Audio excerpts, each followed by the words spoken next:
Good afternoon. It's a few minutes past 12, so that allows me to say, good afternoon. Huh? Okay. So as you're settling down, just want to give two quick comments before we launch into the lecture. The first is regarding the fly sheet. I'll be following it closely as best as I can. On occasion, I'll reference to you where I am at the fly sheet, but just have it for reference. You don't need to actually look at it during the lecture. And I also have placed there for you the key quotations, key citations, references I'll be making throughout the lecture, again for your own reference. Obviously, all from our friend here, Averroes, right? Ibn Rushd. The second quick remark I'd like to make has to do with the use of smart devices, or whatever it is you like to call them.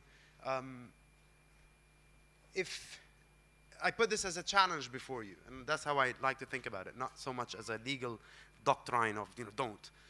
So the lecture will be about for 45 minutes or so. And the challenge for you is to emancipate yourself from the devices for 45 minutes. If you cannot, I ask you to think about what that means for your mental mindset and, as Bob Marley says, mental slavery. Right? So emancipate yourself from mental slavery. I'm quoting Bob Marley. Just for the next 45 minutes. If you can't, I'm not going to chide you, but I think about why it's gotten so bad. Right?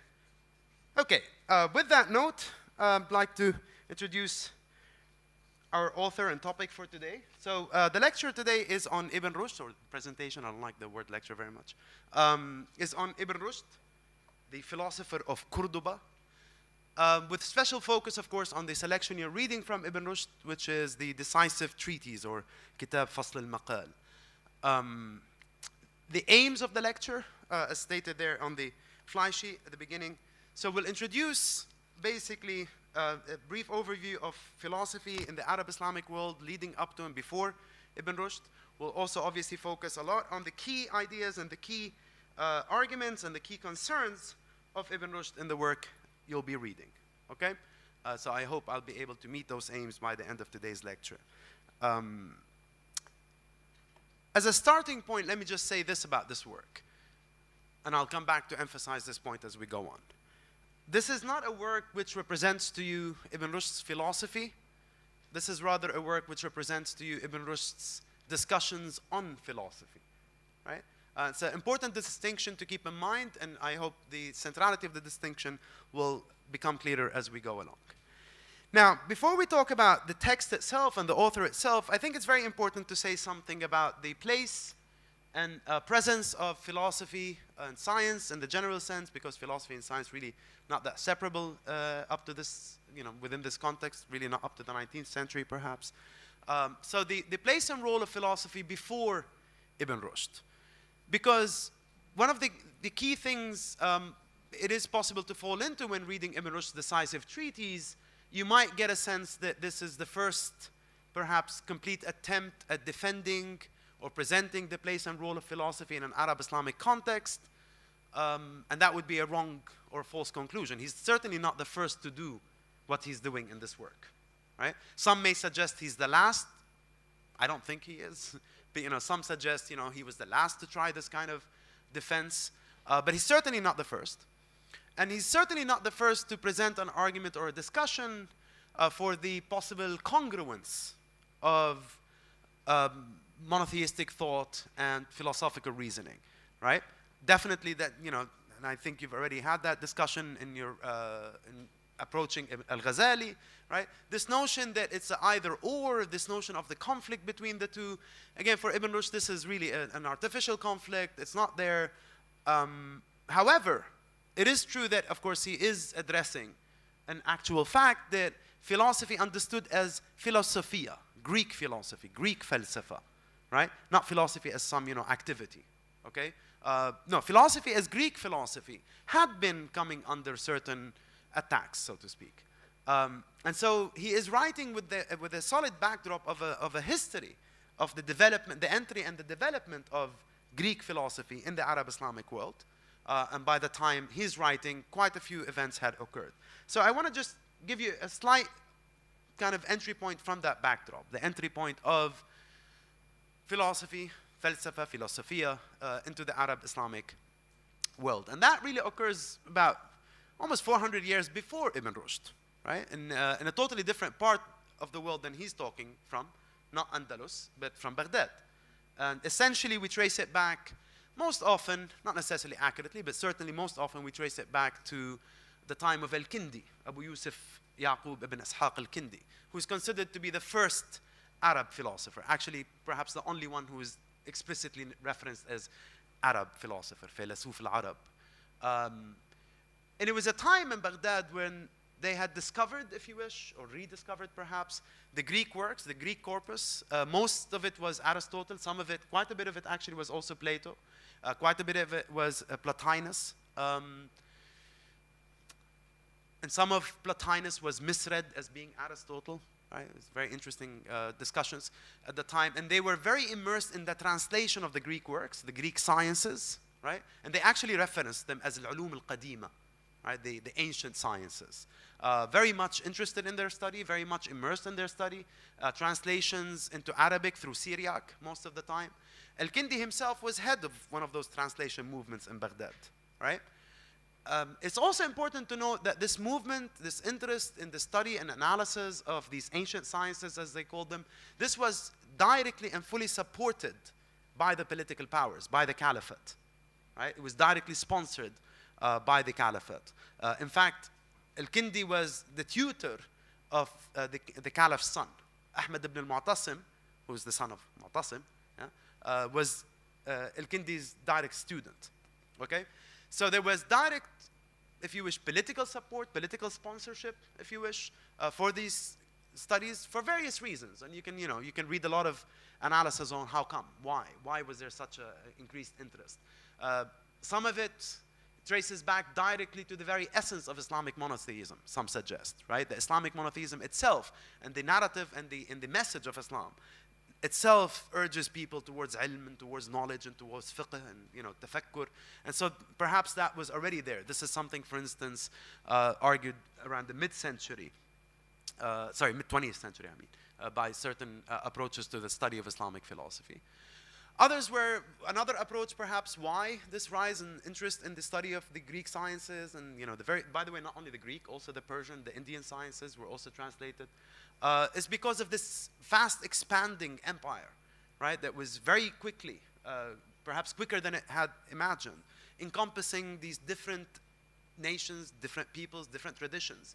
And so there was an increased interest in understanding, in studying, in knowing these nations and peoples that were now under the umbrella of what we today call the Islamicate, i.e. the Islamic world, right?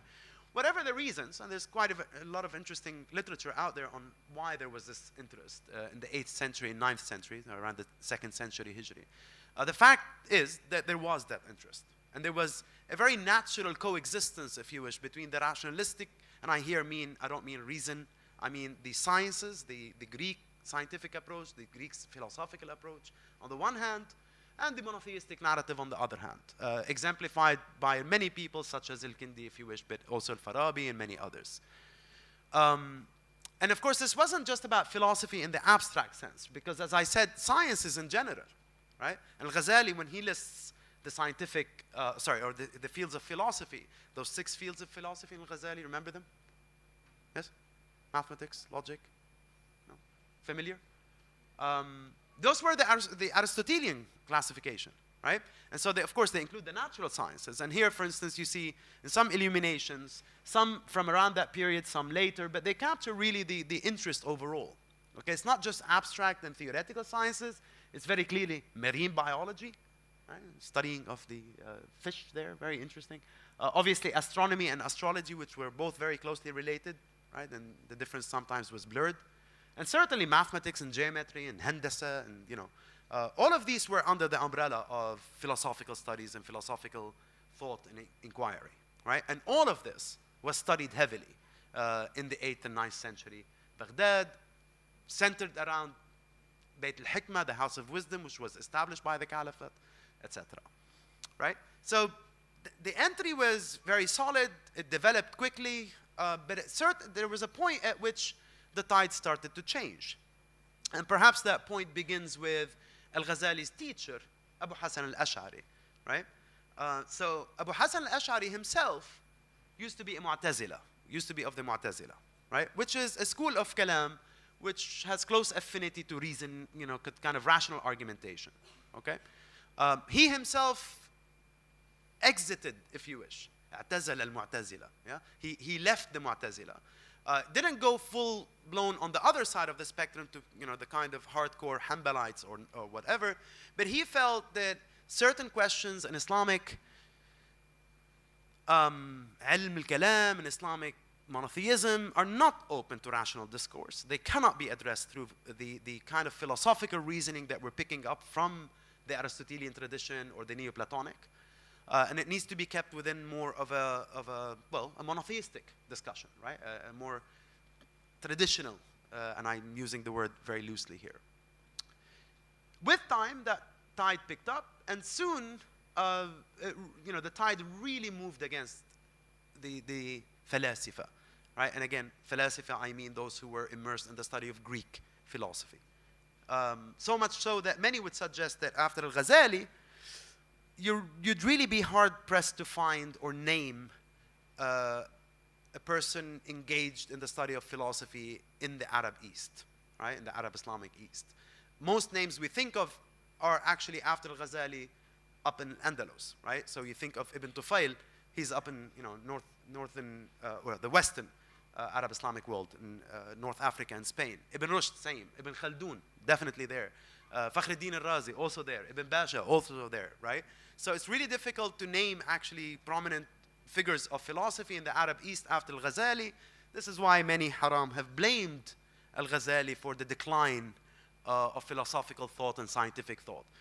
I'm not sure that's a fair blame. I'm not sure one person can handle the entire blame for that. But certainly something interesting happens, okay?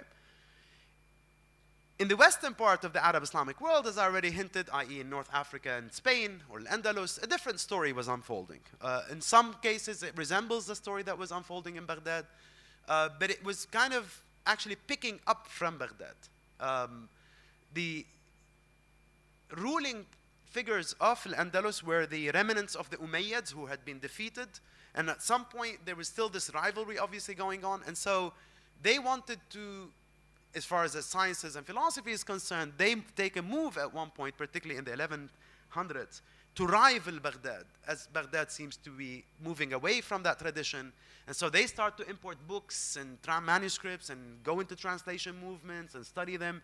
They set up their own version of Bayt al-Hikmah, of the House of Wisdom. They start to attract philosophers and scientists to the court. And it's reputed that, at its height, Cordoba, would really eclipse the heyday of Baghdad, right?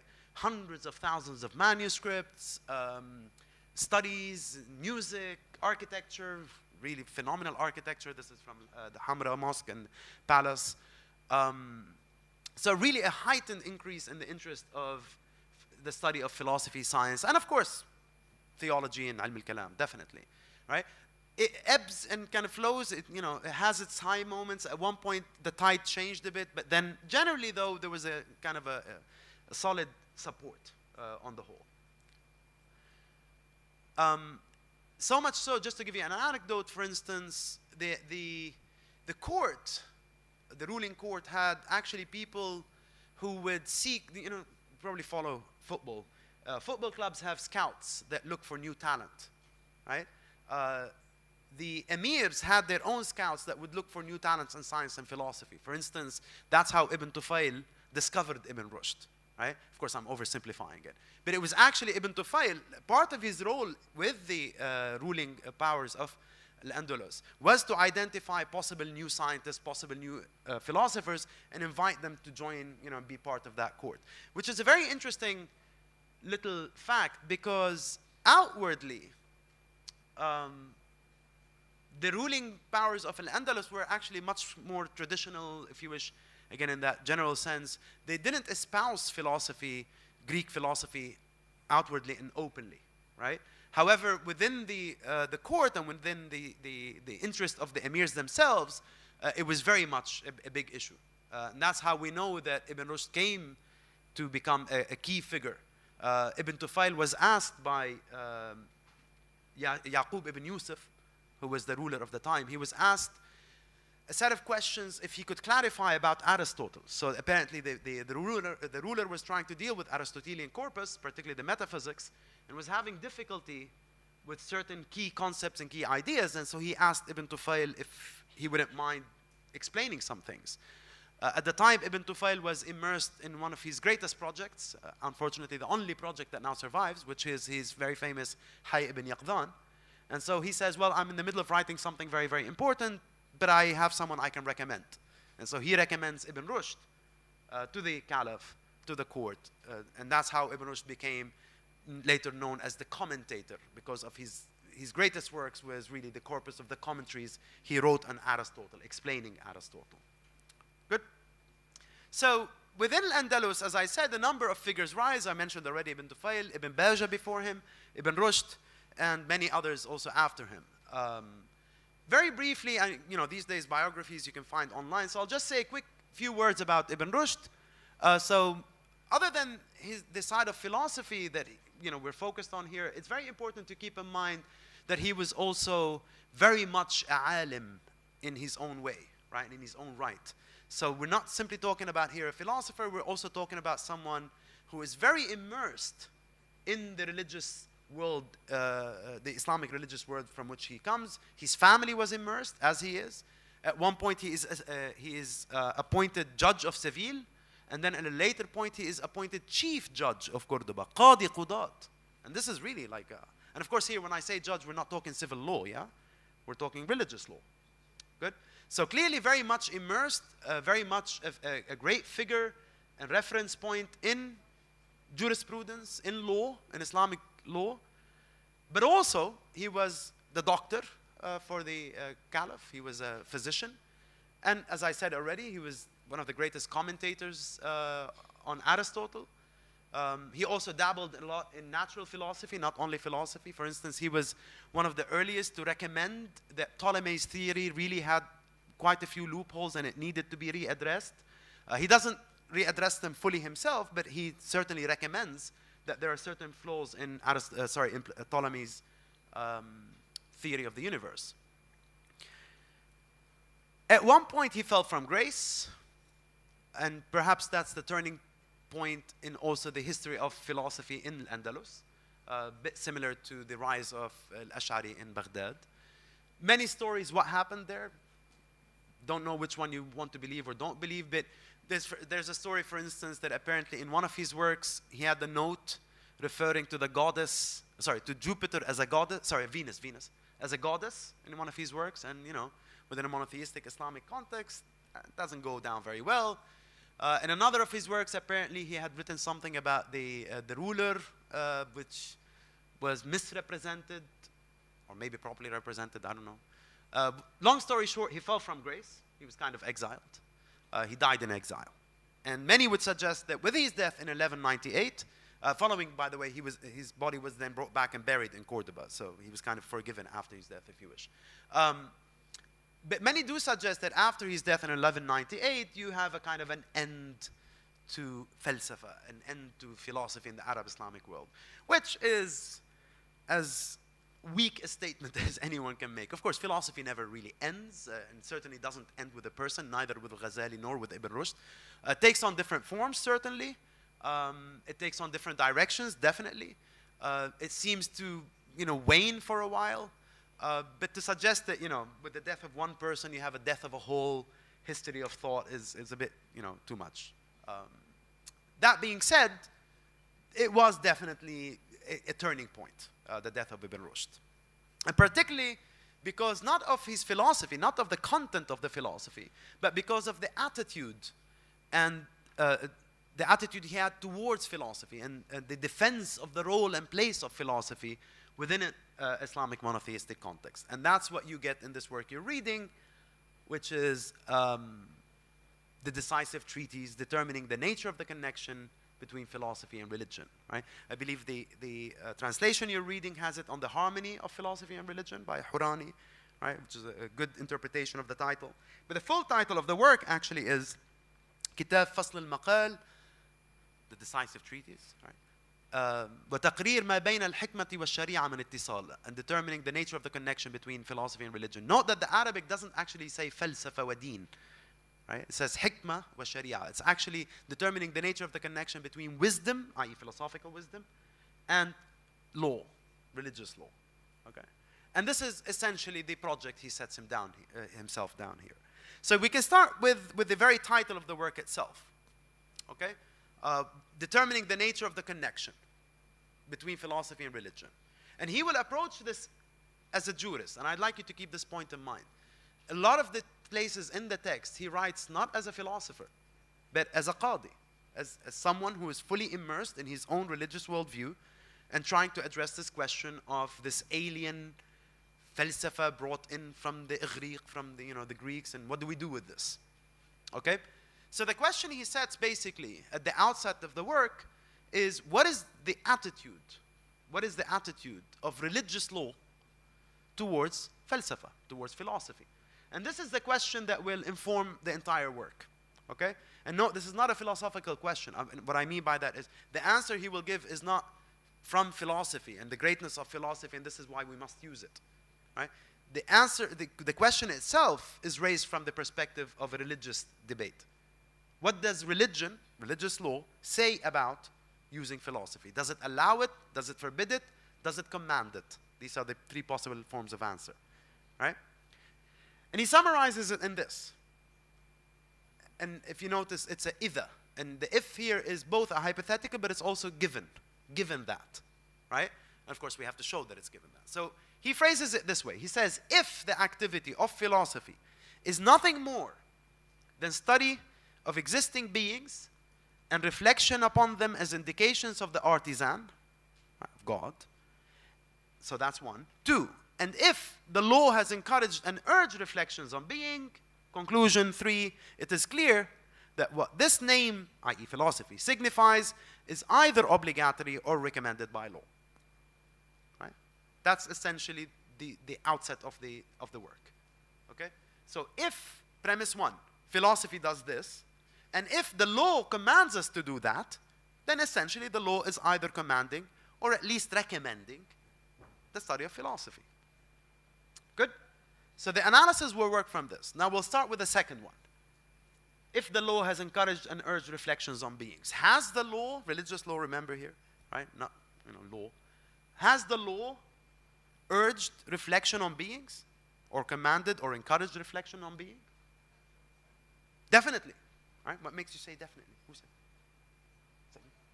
Yes, please. Yes?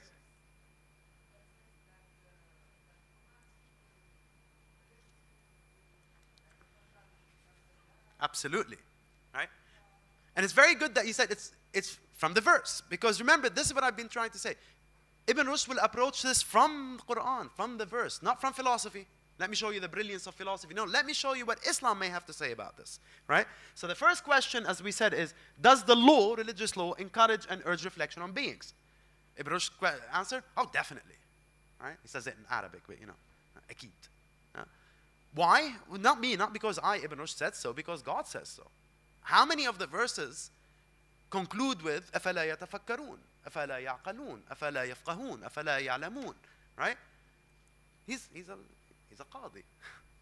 and here with just two examples. The first says, reflect, you have vision. This is God, not me. The second verse says, have they not studied the kingdom of the heavens and the earth and whatever things God has created? Right?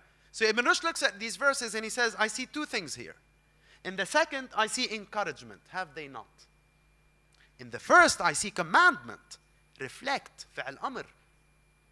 And in Islamic law, right, this is the Qadi speaking, if something is both encouraged and commanded, the commandment is higher.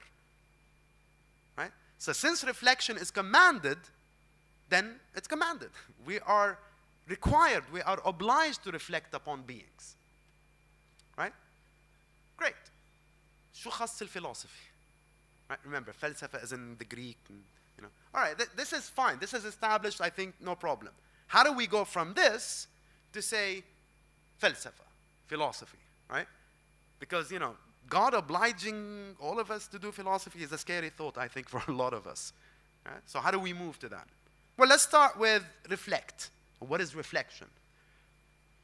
Ibn Rushd says, reflection is nothing more than inference and drawing out the unknown from the known. Right? That's what reflection is. And since this is reasoning, ta'aqqul, tafakkur, right? Or at any rate done by reasoning, therefore we are under obligation, by being under obligation to reflect, we are under obligation to carry out our study of beings by intellectual reasoning. Good? Right? So reflect you have being means we are commanded to reflect. All right, what is reflection? Well, reflection in the minimum works through reasoning, but probably more than actually reasoning itself.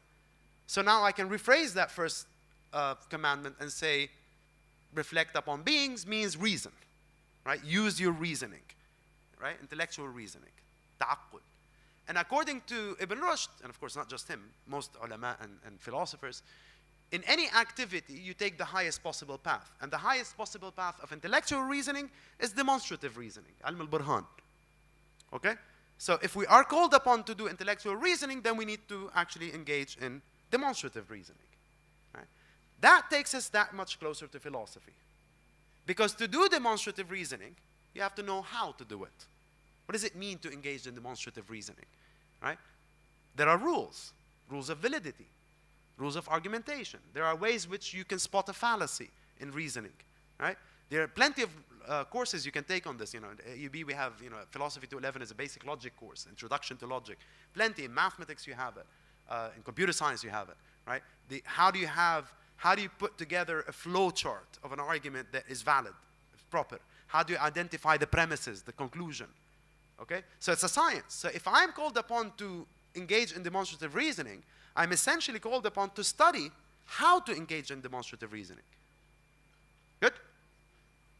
And who do you think put down those works where I can study how to engage demonstrative reasoning? Greek philosophers. Sorry. Huh?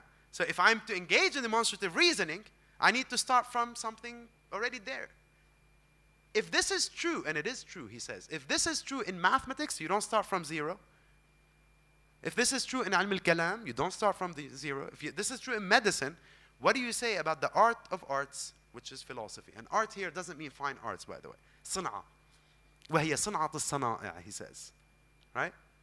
So if it's true of all other sana'a, that we start by something already laid down by our predecessors, then obviously this is true when you get to the highest sana'a, or the highest kind of exercise of reflective reasoning. Good? Right? So we move from reflect, you have vision, and then now we are, seems obliged to study the works of Aristotle, which is a bit, annoying to some of us. Here's how we can present this argument in a nutshell, right? And this is on the second page of your fly sheet. It's captured there, right? So essentially the argument is the following. As we said, the law obliges us to study beings and reflect on them, right? I think that's clear, he says. Good? To do that, we need to do it through intellectual reasoning, right? And the highest is, as we said, demonstration. In order to do that, I must study the rules and principles of reasoning, right? The theorems and the premises and conclusions and whatnot. That means I need to study the works of those before us who have written on the methods of reasoning, the logic, the prior analytics of Aristotle, etc. Right? Once I do that, I gain the skill. Once I have the skill, I go back and I reflect on beings. But again, like with any art, you don't start from ground zero. If there's already been great works out there that have done some of this, then you go and study them. Right? This means one has to study what those before us have done in this field, i.e. the study of beings, just like with any other fields. Conclusion, the law obliges us to study philosophy. The law commands the study of philosophy, not allows it. It's a very solid conclusion. In Arabic he says, مَأْمُورٌ بِهِ عَلَى جِهَةِ الْوُجُوبِ. Commands, which is a scary thought for a lot of us. Right? But don't worry, he'll qualify it later. Good? So this is a key principle. And all of this is really like the first page and a half. But he doesn't break it down this way, but it's there. From this, he moves from highlighting the importance of the role of philosophy to attacking those who would forbid me from doing it, such as Abu Hamid. Right? Do you know who Abu Hamid is? Ghazali. Because he names him in the text. He says, Abu Hamid, Habibi. Whoever, he says, forbids the study of them, of philosophical works, to anyone who is fit to study them. See now how he brings in this qualification, right? It's not whoever forbids the study of philosophy to anyone. No. Whoever forbids the study of these works to those fit to study them. And now he qualifies it. Right? Who is fit to study these works? Anyone who unites two qualities, natural intelligence, ذكاء الفطرة, natural intelligence, and religious integrity and moral virtue. So if anyone blocks someone who has these qualities from studying the books, he is blocking people from the door by which the law summons them to the knowledge of God, and such an act is the extreme of ignorance and estrangement from God the Exalted, right? So, and this is a very clear legal position. If I am obliged, if God has commanded me to fulfill a certain function and you're stopping me from fulfilling it, right, then you're blocking me from fulfilling God's commandment. That's wrong, to say the least, right? So if you can read Al-Ghazali or people like Al-Ghazali as blocking me from the pursuit of this kind of study, then really they're committing a sin, so to speak, okay? But not for anyone. It's for those who are fit to study it. Okay? So if you want to revisit this initial conclusion, really what it really says is the law commands the study of philosophy for those who can, for those who are fit to study it. Right? So it's not a scary thought. It doesn't mean everyone. Okay? And this is true in Islamic, again, this is in Islamic law, this is true of any commandment. Right? God commands pilgrimage for those who can. God commands fasting for those who can. Right? So again, this isn't just peculiar about philosophy. Any commandment, God commands for those who can. Right? But somehow when it comes to philosophy, we take offense. Are you saying I can't philosophize? Yeah? So we don't take offense if somebody says, well, you can't go to pilgrimage. All right. Actually, we'll probably say, good. You can't fast. Okay. You can't do philosophy. Are you saying I'm an idiot? Right? Of course not, by the way, because the word idiot is from the Greek for someone who's not engaged in politics. So I don't think anyone in Lebanon is an idiot. Right? Everywhere. Right? So is that what he's saying? Well, again, Ibn Rushd, he said, it's not me, really, honestly, I'm not saying anything. It's God. Right? And he makes this reference to this very, very pertinent verse. Right? This is God addressing the prophet saying, summon to the way of your Lord, by wisdom and by good preaching, and debate with them in the most effective manner. Right? This verse for Ibn Rushd echoes brilliantly with conclusions of Platonic philosophy, of Aristotelian philosophy, and the whole tradition. Right? So you've already covered Plato. Right? So remember the Republic in Plato? How many tiers does it have? How many general divisions? Right? 3. Money lovers, right? The peuple, right? Guardians, or auxiliaries more specifically, and the philosophers, right? That's a natural division. In Aristotle, we have the non-rational, the desiderative, the instinctive, and we have the irrational, the rational. We have moral virtue, and intellectual virtue, right? This kind of classification, okay? This verse from the Quran, this is not from philosophy work, Ibn Rushd says, echoes beautifully with that division. Because what is it suggesting? God is saying there are 3 ways by which you can summon people to the truth. By wisdom, by preaching, and by debate. These are 3 different methods. And if there are 3 different methods, there might be 3 different intellectual capacities. Right? So when you go back to this, natural intelligence, he's not saying some people are not intelligent. He's saying there's different ways we, as he says, come to tasdeeq, come to assent. Some of us come to it through wisdom, yes, through hikmah, through philosophy, through demonstration. Others come to it through debate, and others come to it through preaching. For many of us, a good preaching is good enough. Right? For many of us, a good preaching is not good enough. We want to wait until after the preacher is done, go up to him or her and say, I'm not sure I agree with you on that point. Right? We'd like to get into a bit of debate. Of course, I'm simplifying, obviously. Right? And for many of us, even when we enter that debate and that person makes their point, we go home and say, no, I need to think of this rationally. Okay? So these are 3 different modes according to Ibn Rushd, which again, Not me, God. Right? Of course, this is open to interpretation. How do you interpret this verse? But that's how he interprets it. This, he says, means there are three ways. Okay? And this is why, for those who can, you must. For those who can't, you must not. Right? And for those who can, you must not speak in your language to those who can't. Does that make sense? Right? It becomes a classification. Right? Not because the demonstrative is better, not because the path of wisdom is better, it's just different. Good?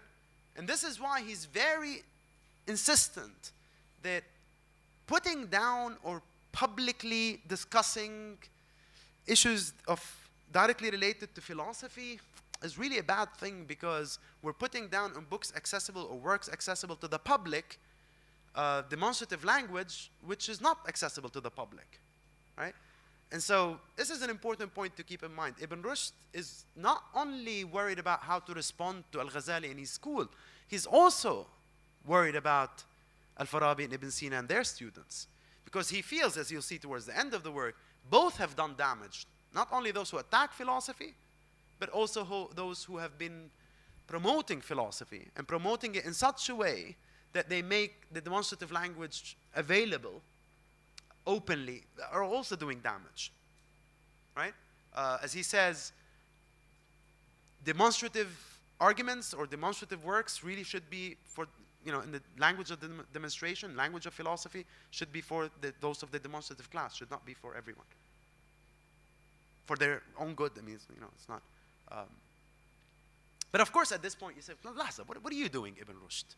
Kitab, Fasl al-Maqal, and whatnot. I mean, you're doing the same, aren't you? Here you are telling us that there's different natural capacities, and sorry, and we shouldn't really openly discuss these things, but isn't that what you're doing, right? But he anticipates that in 2017 somebody will make that argument. So he says explicitly, if it were not for the publicity given to the matter and to these questions which we have discussed, we should not have permitted ourselves to write a word on the subject.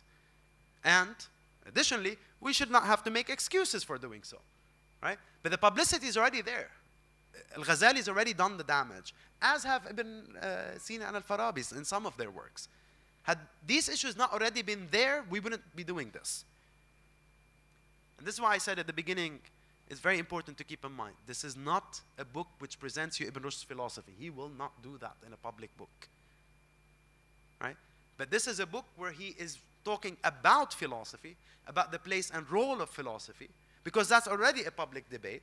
Somebody's already out there saying, philosophy will lead you ever into damnation. Somebody's already out there saying, the philosophers cannot lead you to conclusions which would be helpful in a monotheistic context, right? As well as others out there going, philosophy, once you have philosophy, you don't need revelation. Right? This is, for instance, some of the students of Al-Farabi and Ibn Sina. Even to some extent, you could say he was there with Al-Farabi. Right? That once you have access to philosophical truth, who needs revelation?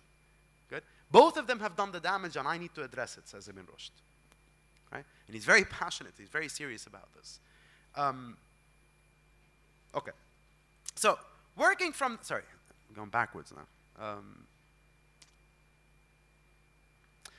The reason, as I said, you have these three, and you really should not put down issues of demonstration in public works is the following, right? Because what is it that we're engaged in demonstrative reasoning, says Ibn Rushd? Essentially, we're engaged in ta'wil. Now, the English translation is allegorical interpretation. It's not very accurate, but I think it's the best way to translate ta'wil. The exercise of ta'wil is essential and central to Islamic kind of monotheistic thought. It's connected to the Arabic word awwal. And so when you're doing ta'wil, you're trying to go back to the initial and original meaning at revelation, at the moment of revelation, right? And so it's interpretation. It's unveiling the inner meaning of the text, so to speak, okay? And Ibn Rushd and Al-Ghazali, though they may disagree on many things, they definitely agree on the following. Many verses in Revelation are clear and should never be interpreted. They're very clear. But there's another set of verses that everyone agrees need interpretation. We simply disagree on the interpretation. But even Al-Ghazali does interpretation. And then there's a third set of verses which we're not, some say you should interpret, some say you shouldn't. That's fine. I guess there's no ijma', there's no unanimity. Okay? But what is interpretation? He says it is essentially ta'wil here, is essentially extension of the significance of an expression from real to metaphorical significance without forsaking therein the standard metaphorical practices of Arabic. Right? So it's really unearthing the real meaning. Right? Now, if you think about this closely, you'll see why it's important not to have these kind of works out in the public. If I am of the class of the intellectual class here, or the natural capacity of those who are best brought to belief, to tasdeeq, to assent through preaching, that means I work at the level of metaphor. I work at the level of symbols, right? You want to explain to me hell? You have to talk to me about fire and brimstone. I don't get it any other way. Right? That's how I understand things. It's not a bad thing, it's not a good thing. It's just how I get it. Okay? Then a philosopher comes along, taps me on the shoulder, says, nah, it's not, no fire, really. I said, what? What do you mean no fire? No, it's just a metaphor, it's just a symbol. What is it then? Oh, it's just state of the soul in constant ishtiyaq towards God. And what are you talking about? It's hell, it's burning. No, there's no burning. So here's what happens according to Ibn Rushd. Ma'attar, me, poor me. I don't get what he's saying, but I've forsaken my initial understanding. Oh, okay, it's not hell. It's a good news, right? It's not fire, sorry. That's good news. I'm taking that. But I don't understand what it is. I no longer believe it's actually fire. I have no clue what it is. What have you left me with? Right? Because it's going from to this kind of higher inner meaning, requires me to forsake the literal meaning. Right? So for instance, and he speaks to Abu Hamid on this, right? The image that God has a throne that floats on water. Okay? And he comes and says, no, it's not really a throne. He said, wait, what is it? This is God's word. What do you mean? God says there's a throne. No, God's being metaphoric. Wait, no, don't do this to me. Okay? If I cannot get it, I'm left with nothing. Right? And in Ibn Rushd's absolutely clear Islamic legal perspective, whoever leads someone to unbelief is himself the unbeliever. So if we start to publicly put down philosophical debates, breaking down these kind of metaphors and symbols and language of symbols into these high philosophical, the soul trying to attain connection to the divine, and you're going to lead people astray. Okay? And so this is why it was very important for him to keep the discussions where they need to be kept. And this is why he feels that a lot of damage was done by people like Al-Farabi and Ibn Sina, because they started to openly have these debates, but also by Al-Ghazali, because he also put down these debates in a public work. Not only what you read, Al-Munqidh min al-Dalal, but more centrally, Tahafut al-Falasifa, the incoherence of the philosophers, where he sets down 20 arguments of the philosophers and attacks each one of them. Right? In a work which is publicly accessible. Good? So essentially, Ibn Rushd is trying to, if you wish, save the believers and the faith by saving philosophy. That's how he sees it. By putting, readdressing the issue of demonstrative reasoning. Okay? In your reading, I won't go into it, obviously, but in your readings, he will actually explicitly address the 3 counts of unbelief that Al-Ghazali raises. Right? If you remember, Al-Ghazali says the philosophers have 20 counts in general, but really 3 are the major ones. That they believe the world is eternal, they believe that that God's knowledge is only of universals, not particulars, and that on Judgment Day only the soul resurrected. And note how Ibn Rushd will respond to these claims, right? Correcting them, so to speak, or correcting a misunderstanding. Okay. So this is what I was talking about in terms of, because of the manner in which interpretation works, or allegorical interpretation works, it's really wrong for someone from the demonstrative class to disclose such interpretation to him. To him is summoning him. Oh yeah, anyone who of the interpretive class who discloses such an interpretation to him, i.e., of someone not of the demonstrative class, is summoning him to unbelief, and he who summons to unbelief is an unbeliever, right? So in brief, and I'll close with this. Ibn Rushd's concern here, from his perspective, writing really not as a philosopher as much as he is writing as a Muslim, his main concern is Islam as monotheistic faith, and his concern with philosophy is related to that concern. Because if you accept with Ibn Rushd, as you see in the text, obviously many arguments we didn't cover, that the best way to approach interpretation and understanding of revelation is through demonstrative reasoning. If that is true, then a defense of demonstrative reasoning is essentially a defense of the proper understanding of faith. Right? It's not demonstrative reasoning for itself. It's as a means to an end. He calls it a tool, actually. Right? He says it's a tool I'm borrowing from the Greeks to apply in an Islamic context. So in defending the use of the tool, I'm not concerned with the tool, I'm concerned with the proper understanding of the faith. Right? An abuse of the tool is also dangerous, as is an attack on the tool.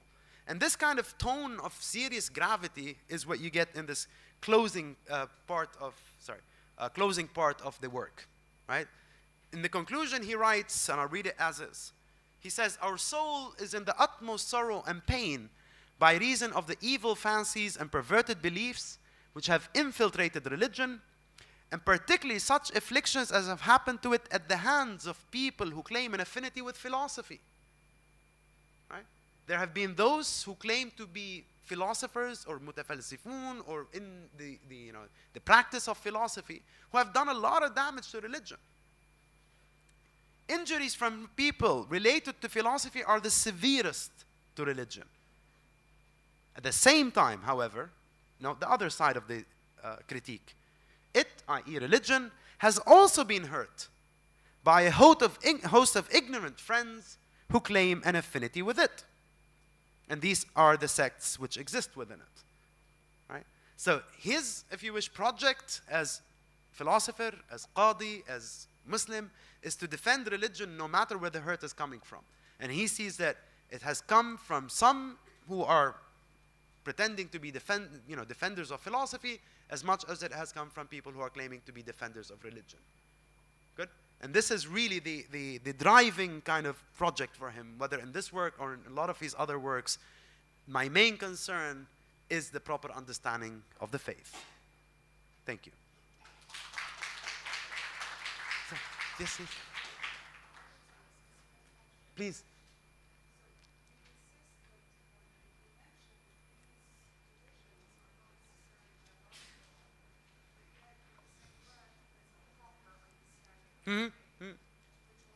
Yeah. Yeah, so it's a very important point, actually. So the idea is, we're saying that the demonstrative, the dialectical, and the rhetorical, the three intellectual classes, he doesn't treat them as hierarchy. And in the following sense, in the very Aristotelian sense, that the main concern for anyone is to fulfill their potential, right? One has to be excellent within their potentiality. If that is my potential, that's fine, but I just need to excel at it. If that's my potential and I need to excel, and that's, right? So, having said that, yes, there is an aspect where one gives you the inner meaning, the other gives you the outer meaning, and in that sense, one gives you the proper understanding, definitely. But in both cases, whether you have, according to Ibn Rushd, Ibn Tufayl kind of disagrees, by the way, but according to Ibn Rushd, whether you have this or that, if you're following your highest excellence, you have a path to salvation. So in that sense, it's not better. Both will lead to salvation, right? It is better, yes, and you're right, in that other sense. Yeah, absolutely. Great, thank you. Enjoy Ibn Rushd.